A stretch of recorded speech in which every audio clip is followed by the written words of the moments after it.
El Campo de Asturias se encuentra hoy en la sede de URA. Estamos con su presidente, con Borja Fernández. Buenas tardes, Borja. Hola, buenas tardes.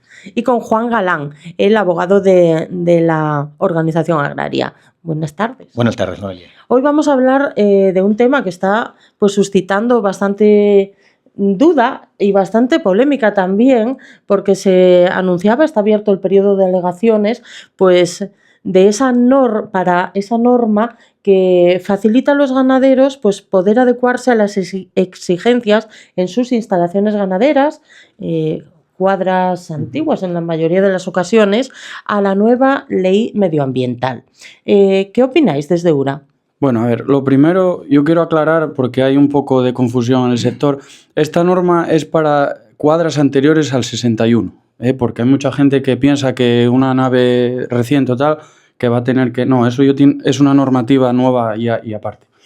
Nosotros vemos bien que haya una herramienta con el que el ganadero se pueda defender, porque como todos vemos en los últimos tiempos está habiendo denuncias, muchas de ellas sin sentido, pero bueno, llegan a prosperar en algunos casos, que tenga una herramienta para poder defenderse. Hasta ahí estamos de acuerdo. Lo que no vemos viable es la normativa que presentan, las medidas a tomar. Luego Juan os explicará en detalle, pero bueno, por encima, esta norma que sacan entra en contradicción, por ejemplo, con la Ley de Bienestar Animal, la cual dice claramente que en estabulaciones de bovino tiene que haber la máxima ventilación posible. La norma del Principado dice que hay que, en todos los huecos de ventilación, hay que instalar mosquiteras que, como todos sabemos, en 4 días se tupen con el polvo de la hierba, de los forrajes, etc. Y dice también, viene a decir, que hay que cerrar prácticamente herméticas las cuadras para evitar la entrada de roedores. Entonces, pues donde la Ley de Bienestar Animal dice claramente que tiene que haber ventilación, pues ahí no va a haber ventilación. Eso por un lado. Y luego, en segundo lugar, nosotros llevamos defendiendo ya desde el principio, desde que URA dio los primeros pasos, que nosotros vemos mejor, y creo que el sector en general, que se defiendan los usos y costumbres y la actividad agrícola que se lleva desarrollando en esos pueblos durante siglos y que quitó el hambre a muchas familias. Que hay que adecuarse un poco a la vida de hoy en día, que no puede estar el orín arrollando por una calella y yendo a una alcantarilla, eso es evidente y eso todo el mundo sabe que no puede ser. Pero yo creo que hay que defender un poco más la actividad agrícola, porque donde ya queda poco, esto lo que hace es empujar a la gente a dejarlo ya de una vez. Entonces va por esa línea, ahora Juan ya os explicará más en detalle. Bueno, el miércoles ya registrabais las alegaciones y, bueno, haznos un resumen general. Muy bien, pues muchas gracias por vuestra presencia. Como bien decía Borja, el miércoles presentamos unas alegaciones extensas, largas. Animo a todo el mundo a que las lea, porque no solamente hace mención a la legislación que entendemos entra en contradicción, sino que repasa en términos generales lo que es la vida tradicional en nuestros pueblos. La legislación, tanto esta como la que estamos sufriendo desde hace ya muchos años, da la sensación de que busca desfondar al ganadero, ¿no? Al pequeño ganadero, que es el enemigo a abatir, para sustituirlo por grandes industrias o grandes multinacionales con las que la administración se siente más cómoda, porque tiene los medios y las herramientas para poder trabajar como le gusta a ella. Pero da la casualidad de que en nuestros pueblos los hombres y mujeres de Asturias pues no quieren trabajar así, no quieren verse ahogados de papeles, de normativa, y esta pequeña trampa que es la declaración responsable, que hace asumir al ganadero unos conocimientos que no tiene por qué tener. O sea, tú firmas que eres responsable de que cumples con toda la normativa, pero es una normativa que es imposible conocer. Es decir, no hay nadie, ni siquiera los abogados, que hoy en día conozcamos todas las normas que se aprueban, porque estamos en un verdadero proceso de diarrea legislativa. O sea, todos los días nos sacan normas. Y encima nos ponen la excusa de la Unión Europea, que es la organización que más normas saca por segundo en la historia de la humanidad. Es decir, todos los días están ahí dándole a la fotocopiadora, tocándole las narices, en este caso concreto a los ganaderos. Y con esta normativa en concreto, pues como se decía hace unos minutos, se entra en contradicción con la normativa de bienestar animal y se entra en contradicción con el propio sentido común y la destrucción de un ecosistema, que es la vida dentro de los pueblos. Y estas cuadras, que son preferentemente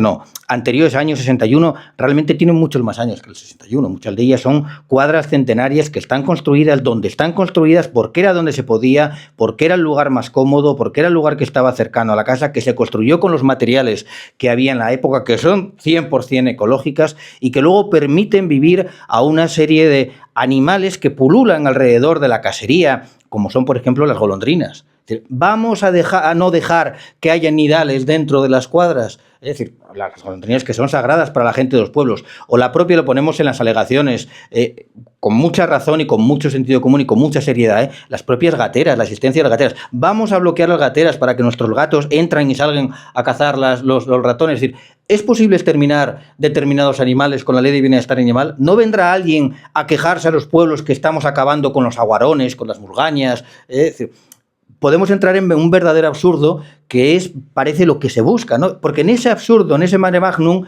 siempre sale perdiendo el ganadero. Siempre sale perdiendo el ganadero, gana la administración y gana el turista que viene 15 días, que hace la casa, que le gusta, que está muy bien, que venga y que bienvenidos todos. Pero claro, llegar para estar 15 días, amargarle la vida al que lleva viviendo allí 5 generaciones y luego poner por las redes sociales, como ponemos, verdaderas barbaridades, porque la gente lo único que está haciendo es defendiéndose, pues lo que hace es enervar más el espíritu de los ganaderos y, como se dijo también hace un poco en unas últimas declaraciones que hizo Borja, pues el ganadero tendrá que muchas veces defenderse. Defenderse no es hacer barbaridades ni ser un kinky.